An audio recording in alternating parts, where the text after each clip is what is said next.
Hello, everybody. Omni here. I did this kind of with Gotham, where I kind of reviewed the season finale, but I wanted to give my general thoughts and a review for season 7 of Arrow, especially considering that season 8, which will air later this fall, is only going to be 10 episodes, and it will be the end of this series building up to Crisis on Infinite Earths, like this huge event that they've already kind of told us about a year in advance, which has not been something that they've ever done with a crossover event before. So I feel like they're definitely building up to something huge to send off this show. Now, if you haven't watched the season, or at least haven't watched this week's episode, there will be spoilers. So if you haven't watched it and you want to, go ahead and tune out and come back and watch this afterwards. And I'm just going to go ahead and jump into my thoughts. This season as a whole was very disjointed. And, the show's been trying to keep and maintain and at the same time find some type of new identity over the last couple of seasons. It's had its ups and downs, and this season was looking very promising with the beginning of this arc, starting with Oliver in prison, with Diaz still kind of being captured but out there and being a threat. I feel like the first couple of episodes leading up to Oliver's release from prison were the best episodes of the season, easily. After that, it really kind of slowed down a bit, especially when he became deputized, and then you had the future plot that really didn't connect, even by the end of the series. It took until the final episode for you to really kind of connect to the whole thing, and really it still didn't have an impact. It's just really following up on the events that lead us into next season, and it felt really unnecessary and convoluted in a way that I feel like most of the future stuff could have just been cut completely. I know Arrow's had this thing of flash forwards, flashbacks, interconnecting with the present day timeline since the beginning, but I definitely feel like it was just distracting and disjointed to the point where it probably should have just been cut altogether. I really like the Mia stuff and the William stuff, as well as piecing together what may or may not have happened between some of our characters, between the time skip between the present and the future. But obviously Crisis, as we now know, happens in between that time frame. So we don't see how Star City gets to this state. We don't see how the Glades gets to the state. I'm assuming that maybe that'll be answered in season 8 or even in Crisis itself, as to why we also don't know what happens to Oliver and why he's gone, or the deal that he made with the Monitor. But we'll get to it. After that, after the Diaz thing, they start transitioning into this Ninth Circle plot, which introduces a half-sister of Oliver's that he didn't know about, who's ends up being the leader of this organization. He tries to redeem her.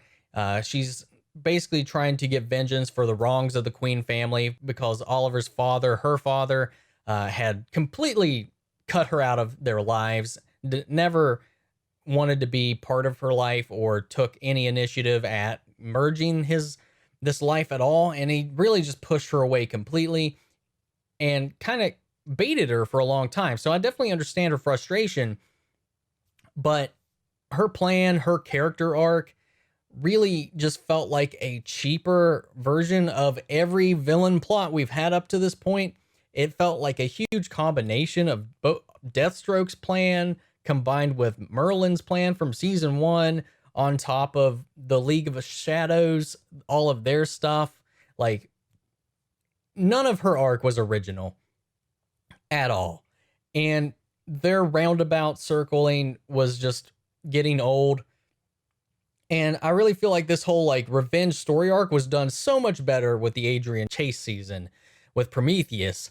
I thought that was great. There was a lot of tension and a lot of threatening moments in that, and this, they try all the same things, but she doesn't execute it, and everything has a false ending, or just deflates whenever she tries to do it. And then her redemption towards the end personally didn't really feel earned at all, given she dies, but it's just really strange. It has its moments still, even after Oliver's out of prison, there's a lot of great moments and great episodes just kind of sprinkled in, and some of the future stuff is interesting, but It still felt really disjointed. However, all of it really comes to a head in the final episode of the season. In the last 20 minutes of this episode, when Oliver's saying his goodbyes, the team's finally breaking up and going in their separate directions. We get Oliver and Felicity go into retirement, essentially, have Mia, and everything's all fine and dandy until the Monitor shows up, tells Oliver that he's seen the future and that he will die during the crisis, and that it's his time to pay his debt, and takes Oliver with him, which is, this is the end of the season. This is the end of Arrow. This is in the main season.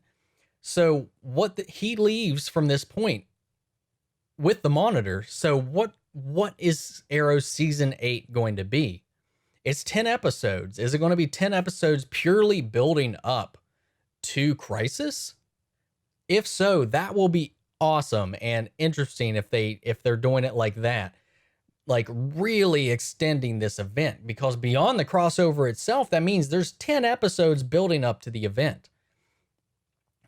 There's a lot of potential coming out about this crossover.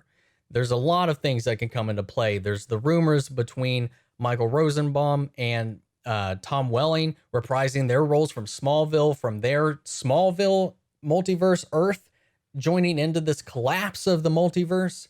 So there's a lot of potential. We already have a different Earth with the John Wesley ship, Flash existing in his own timeline, along with all the different Earths that Flash is intermingled with, along with Kara Zor-El's Earth, and Supergirl being off its own place, and even maybe, who knows, they could even throw Black Lightning into this.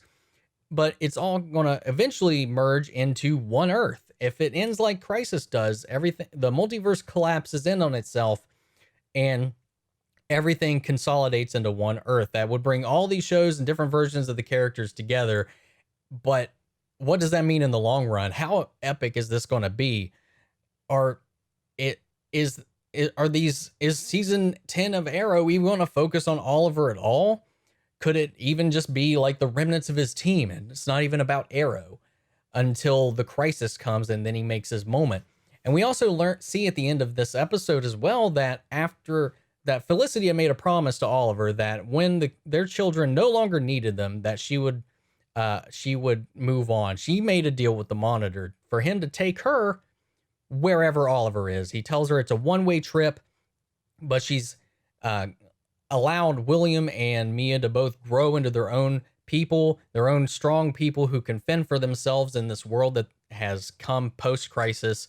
And it just raises so many questions, because I know Stephen Amell even said that just because the show's over doesn't necessarily mean he's gone. So does that mean he dies, or the Monitor takes him to some other reality? Maybe he's taking Felicity into heaven or wherever souls go in this universe to be with Oliver forever.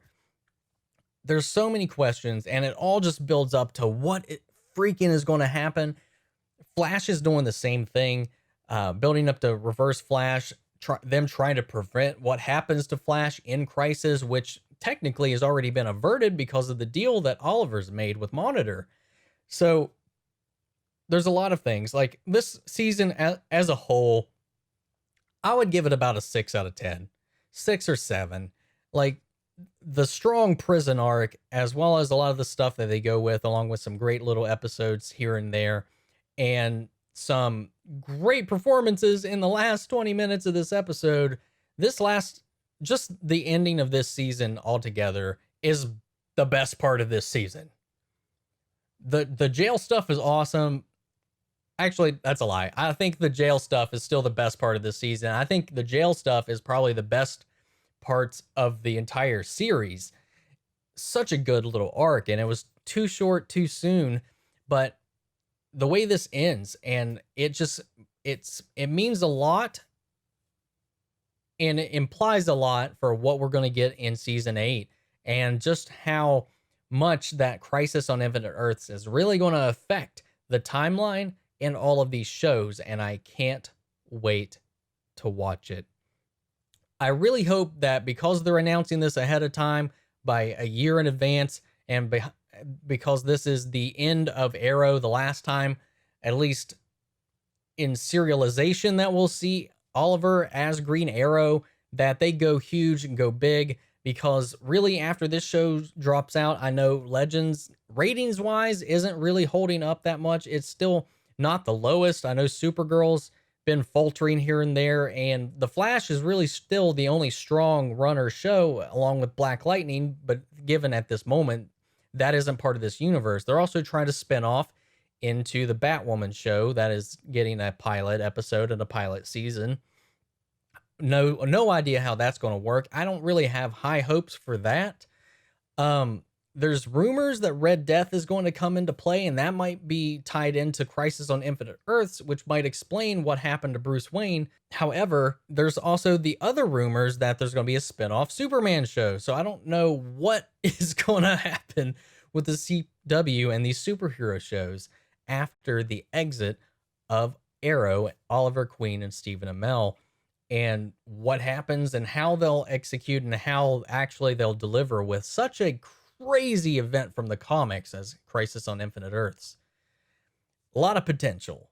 Not a great season. There's definitely been better seasons, but you know, they're getting to the end, though I feel like this entire season was just filler, and after the prison arc, everything after this was literally just filler and getting us and just building up and taking up time to get us into season 8, to get us to Crisis on Infinite Earths. I don't know. If you guys watch the show, because I don't talk about Arrow a lot on here. I covered the season 7 trailer back when I first started the channel. That was one of my earliest first videos on the channel. This is something I might do here, especially when a season or a show that I'm watching wraps up and concludes. Might start doing this here in the future. So let me know if you watch Arrow, if you watch any of the CW shows. Let me know what you think down in the comments below. What do you think about Crisis on Infinite Earths coming into play here in the future? A lot of things could be potentially happening, and I can't wait to see how it plays out. I hope it doesn't disappoint, and I really hope that we see some more Smallville love, because we got a little bit of it in Elseworld. So I really think they're hinting and batting that eye really hard at the people that are fans of that show. So here's to hoping, and leave your thoughts in the comments below. Make sure if you like this to check out my other videos, to like, comment, and subscribe. And we'll carry on this conversation down in the comments, and I will catch you guys in the next video. Take care.